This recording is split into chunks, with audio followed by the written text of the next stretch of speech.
සුබ දවසක් හැමෝටම. මම අදත් ඩෙසර්ට් එකක් හදන්න කියලායි බැලුවේ. මම අද හැදුවේ බනානා කේක්. අපි බලමු කොහොමද හදන්නේ කියලා. මේක ලේසියෙන් ඉක්මනට හදාගන්න පුළුවන් රසම රස ඩෙසර්ට් එකක්. අපි බලමු කොහොමද හදන්නේ කියලා.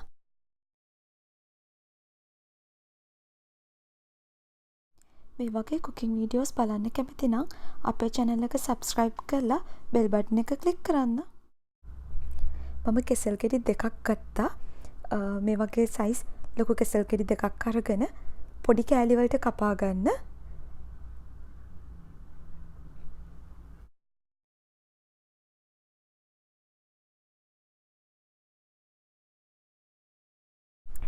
මම දැන් මේ අපි කපාගත්ත කෙසෙල් ටික බ්ලෙන්ඩර් එකට දාගන්නවා.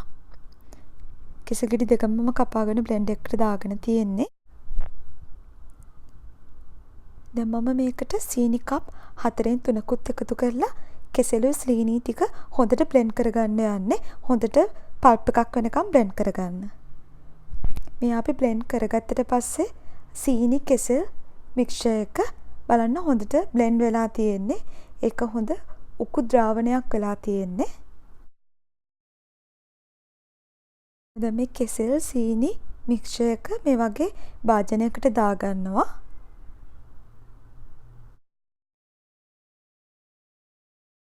දැන් මේ මික්ස්චර් එකට බටර් කප් භාගයක් එකතු කරගන්නවා.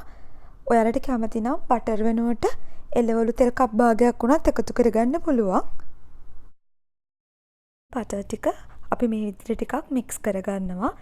අපේ සීනි බනානා මික්ස්චර් එකත් එක්ක.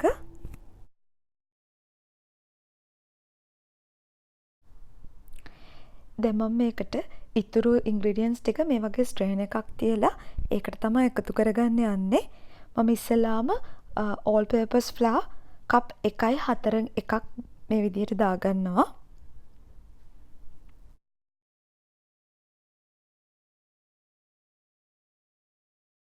දැන් මම කොකෝ පවුඩර් කප් 4න් එකකුත් ඒකටම එකතු කරගන්නවා. දැන් මම බේකින් පවුඩර් තේ හැන්දකුත් මේ විදිහට එකතු කරගන්නවා.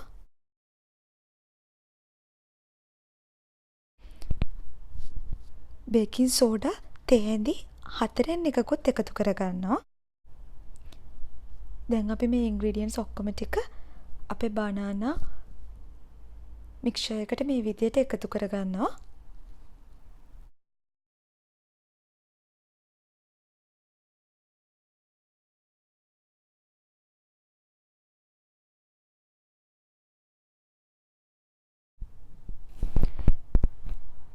දැන් අපි මේ ටික හොඳට මික්ස් කරගන්නවා.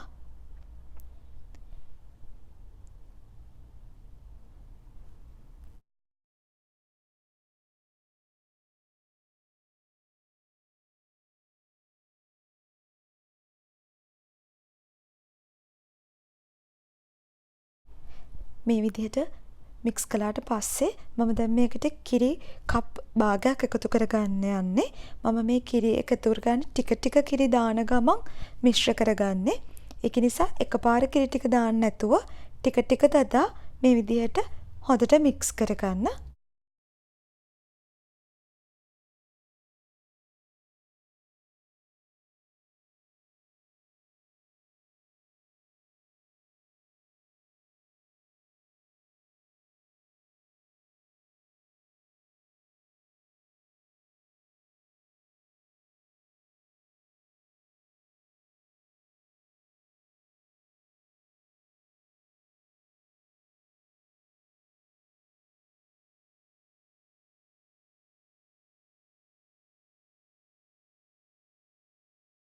කිරි කප් භාගයක්ම එකතු කරගෙන හොඳට මික්ස් කරගෙන තියෙන්නේ. දැන් මේක හරි ගානට පදමට ඇවිත් තියෙන්නේ.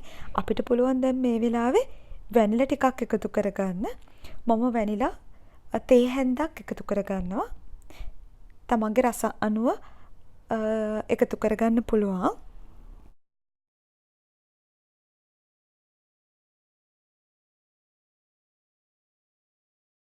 එක තව රස කරගන්න චොක්ලට් චිප්ස් ටිකක් එකතු කරගන්න යන්නේ. මම චොක්ලට් චිප්ස් කප් 4න් එකක් එකතු කරගන්නවා. ඔයාලට කැමති නම් රටේදී වුණත් එකතු කරගන්න පුළුවන්. මේ වෙලාවේදී oven එක ප්‍රීහීට් වෙන්න දාලා තියන්න සෙල්සියස් 180ට එහෙම නැත්නම් ෆැරන්හයිට් 356ට.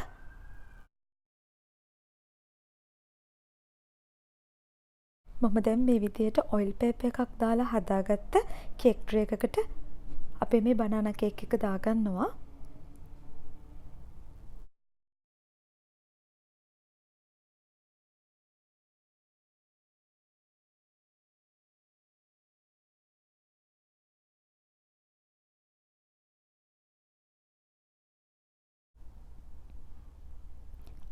අපිට පුළුවන් මේ විදියට පොඩ්ඩක් ටැප් කරලා මේකේ උඩ සමතුලිත කරගන්න.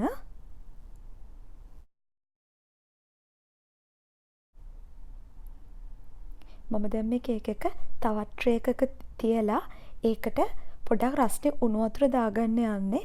අපේ මේ බනානා කේක් එක තියෙන කේක් ට්‍රේ එක භාගයක් වගේ වෙනකම් අපිට වතුර දාගන්න පුළුවන්.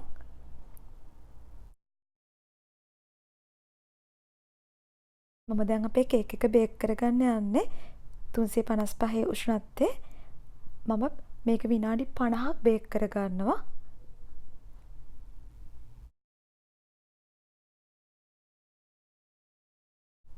මගේ කේක් එක බේක් වෙලා ඉවරයි.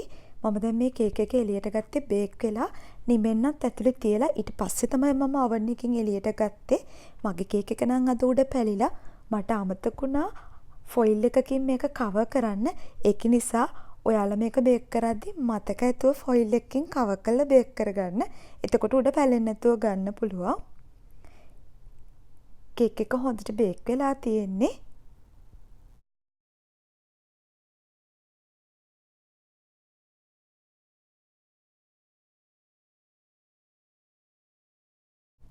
දැන් අපිට පුළුවන් මේ බනානා කේක් එකේ රස බලන්න. බලන්න කේක් එක හරිම සොෆ්ට් එකට තියෙනවා. හරිම රසයි ඒ වගේම. ඔයාලත් මේ ලේසි ඩෙසර්ට් එක හදලා බලන්න.